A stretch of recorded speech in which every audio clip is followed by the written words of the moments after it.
said mass killer real lives. He been caught 10 years later. Everything's gonna get into this motherfucker. Y'all like, subscribe, all that good shit. You know what I'm saying? Let's go. Hey, are you Ross? I'm Tyler Duncan. I'm with Anderson County Sheriff's Office. This is Steve. How you doing? This is Ross Velarde. For the last 8 years, he and his wife Amy have been living with a terrifying secret that these detectives are about to expose. I got assigned the case about the homicide that happened in Pendleton in 2015. We'd like to talk to you. Amy's parents, Mike and Kathy, as well as Amy's grandmothers, Barbara and Violet, were brutally murdered inside their own home in 2015, leaving police with the grueling task of solving a quadruple homicide. As family members, we want answers. But unbeknownst to everyone, Ross and Amy were the killers all along.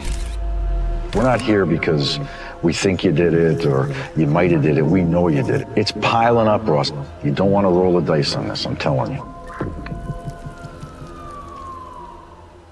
On November 1st, 2015, Mike and Kathy Scott, alongside their mothers, Barbara and Violet, were found brutally murdered in their trailer home. Everyone was found with similar injuries, a slashed throat and a gunshot wound to the head made after they died. They were also found with knife wounds on their hands, indicating that each victim had tried to fight back before being killed. There were even bloody handprints. Look, man, I don't usually be stopping the video mid-video, but man, who do all that to 4 old ass motherfuckers? You know what I'm saying? Like, you ain't even gotta do all that. Let's get back to the video. On the doors and walls, showing that someone had even tried to escape after they'd been stabbed. The terrifying scene inside the trailer home would go completely unnoticed for the entire day, until, according to Amy, she went to check up on her parents and found them lying dead inside their home. And at around 12:30 that day, Amy decided to call 911. 911 was location of emergency. Oh my God, I need somebody out here. What's going on? Oh God. There's 4 people.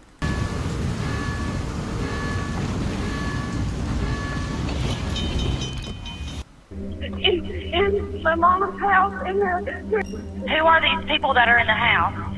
it's my mom and my grandma and my daddy and my stepdad. When Anderson County Police arrived on the scene, they said it was one of the bloodiest scenes they'd ever been to. But something was off. Detectives noted no signs of forced entry and thought it couldn't have been a robbery as there were multiple valuable items left in plain sight inside the home. This made 2 things clear to detectives. Whoever was responsible was allowed inside the home before the acts, and that they only had one thing on their mind: murder.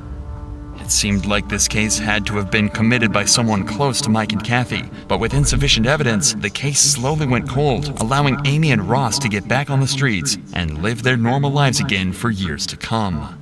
But police always had their suspicions about this case, and were never comfortable letting it stagnate. Amy's Facebook page showed that she constantly had fights with Kathy and Mike over her children, often calling them narcissistic, emotionally abusive, and disrespectful. What's most disturbing was a video of Ross and Kathy's fighting found on Amy's page, where Ross says something that would come back to haunt him forever.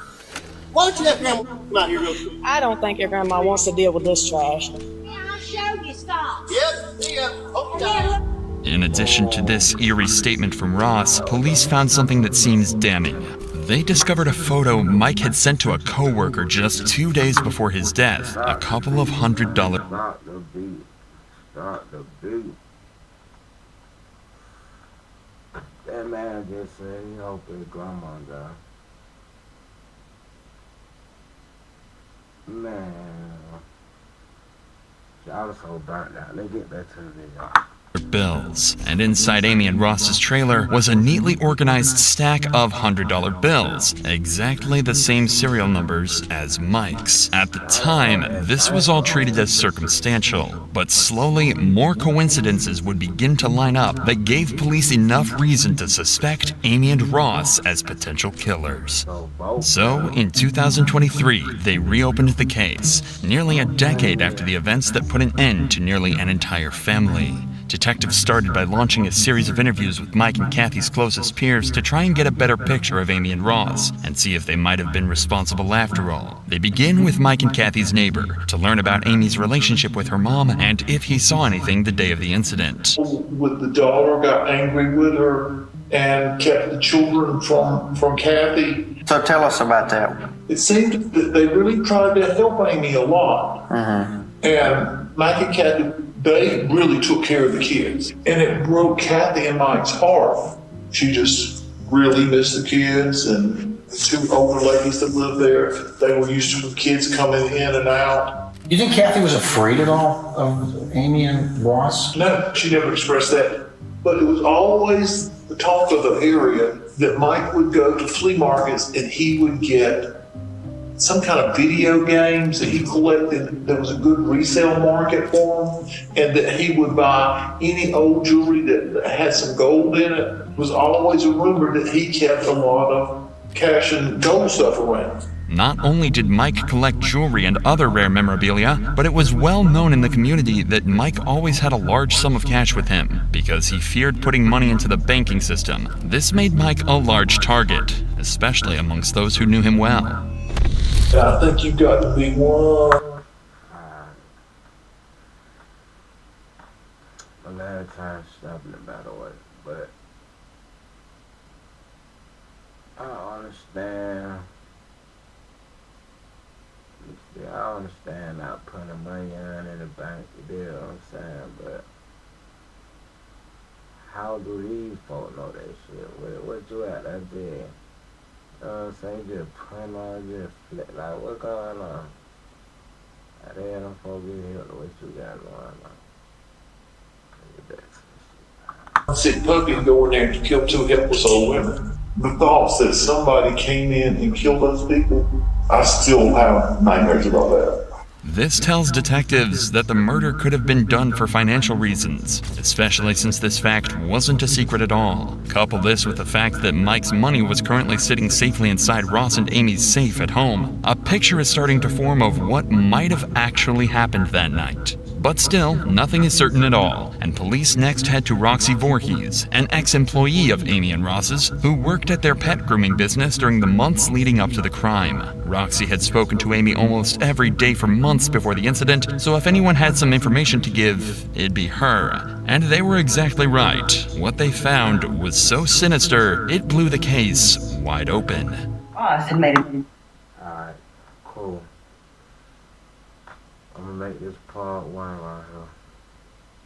Part 1. I'll come back with part 2. We did. But for right now.